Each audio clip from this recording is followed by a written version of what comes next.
Hey everyone, I am gonna be dissecting today the love triangle between James, Betty, and the mysterious woman in folklore. Now, I gotta say, I have listened to Taylor Swift's new album the whole weekend, and the first time I listened to it, I didn't understand what was going on. This was the first album where I had to pull out lyrics so that I could understand what was happening. Because if you just listen to these songs of Taylor's in this particular album without a reference, like reading through and following the story, you're not gonna understand anything. You're not gonna understand nothing. And I was blown away. I was blown away. Give credit where credit is due. Cause Taylor, she is a phenomenal songwriter. I was blown away. Now, in this video, I'm gonna be dissecting the love triangle from Betty's perspective, James' perspective, and the mysterious woman. And I will be hopping like from one song to another so that it all kind of connects, even though I know that there are some songs which relate to this affair. You can't tell me that only three songs, Cardigan, Betty, and August, are just about this relationship. Because I have seen that some people are suggesting that illicit affairs is part of this whole love triangle, right? So, but I'm not going to be talking about illicit affairs. That's for another video. Now, we're starting off with Cardigan from Betty's perspective. Now, if you go to Cardigan, like the first verse, it sets the setting of this story. Now, hear me out. Music is subjective, so this is from my understanding for how I understand the scenario of this relationship type of thing. So, verse 1, it says, vintage tea, brand new phone, high heels on cobblestones. When you are young, they assume nothing.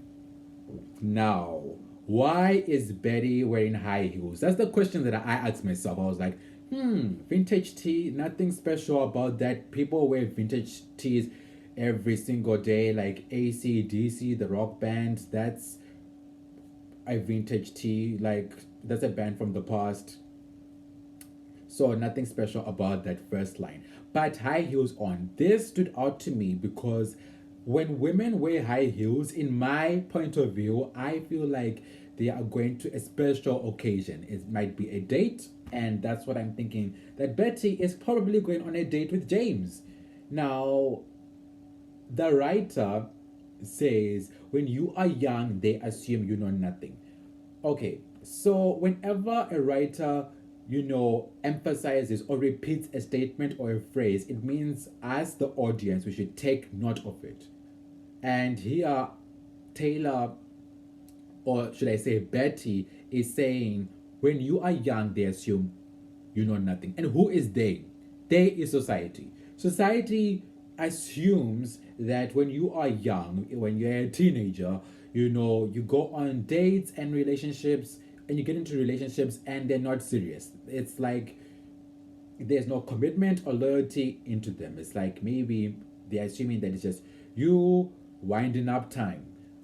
But this might not be the case in this scenario. And I feel like Betty is going to try to refute this statement and provide evidence that, you know what, this sentiment is not true. It's just not true. When you are young, you do know some things about relationships, and that's what she is going to try to provide the answers to this statement, or the evidence to the statement that you might say this one thing, but actually it's not true. And the following statement is really like important because it's saying sequence smile. Now, this got me thinking, like, if somebody has a sequence, what is a sequence smile? Like, if somebody says, you have a sequence smile, what does that mean? Do you take it as a compliment? Do you get offended? What happens? So, like, if you think about sequins, right? Sequins, these are shiny materials on pieces of clothing. And sequins is made out of plastic. And if somebody describes to you specifically and says that you are plastic, this means that you are fake. You are a fake person, right? So this is significant. This is presenting to me or signifying. That's what I was trying to say, by the way, that Betty's smile is fake. That means she's not genuinely happy. If you're putting on a fake smile, that means you're not happy. And we all know this. Like, if you force a smile, you're not happy. You're not really happy. So, yeah, I think so. In this first sentence, I think that Betty is going on a date with James. Why, you ask? Well, if you go to Betty, there's a verse where they're in a gym and Betty is dancing with another guy and James gets upset. So I'm going to that verse right now. Um, if I'm facing this direction, I'm just reading lyrics off of my laptop screen. So, verse 2 of Betty, it says, Betty, I know where it all went wrong. From your favorite song was playing from the far side of the gym. I was nowhere to be found. I hate the crowds. You know that. Plus, I saw you dance with him. So now we get a little bit of context, to why James is upset with Betty because he saw her dancing with some other guy. Now, Betty, I think Betty was, I think that Betty got dressed up with high heels to go on a dance. And James was not feeling it because he hates crowds, right? And what was Betty was supposed to do? Just be a wallflower and just not enjoy herself? No. She was like, I'm going to dance with this other guy, right? But he got upset, and what did he do with, being this emotional? This is the next important part. If you scroll down, like under the Betty's verse, the Betty verses, you can see that he decided to go home. Now I'm assuming that this all happened in one day. So he got upset. James got us upset, and he decides to leave the dance and walk home. But who does he find on his way home? I was walking home on broken cobblestones, just thinking of when you pulled up, like a figment of my worst intentions. She said, James, get in. Let's drive. Those days turned into nights. Slept next to her, but I dreamt of you. I dreamt of Betty when I was with the mysterious woman. Now we see where the affair started. Like that, we now get to see the encounter when mysterious woman met James and where this whole affair started. And it's messy. It's a messy debacle. Like, what? So this girl just saw James walking home and just said, hey, James, come. And James was like, okay, I'm thinking about Betty, but I'm going to get in the car with you and we're just going to drive off. Trifling! This is some messy stuff. Like, James, what about your main girl? Oh. Anyways, so now we know how mysterious woman James met. Back to Cardigan. So again, like I said, that Betty says when you are young, they assume you know nothing. Society assumes when people are young and they are dating, they don't know anything. But Betty, throughout the whole Cardigan song, she says from time and time again, I knew you. I knew you. I knew James. This implies that this was just not some ordinary relationship like, oh, I'm just dating this guy because like I just want to have experience, or I'm just dating him to end up time. This was serious. Like, this was a serious relationship which she really cherished with all her heart and soul, and she really loved James because guess what? The song title, what is it called? It's called Cardigan.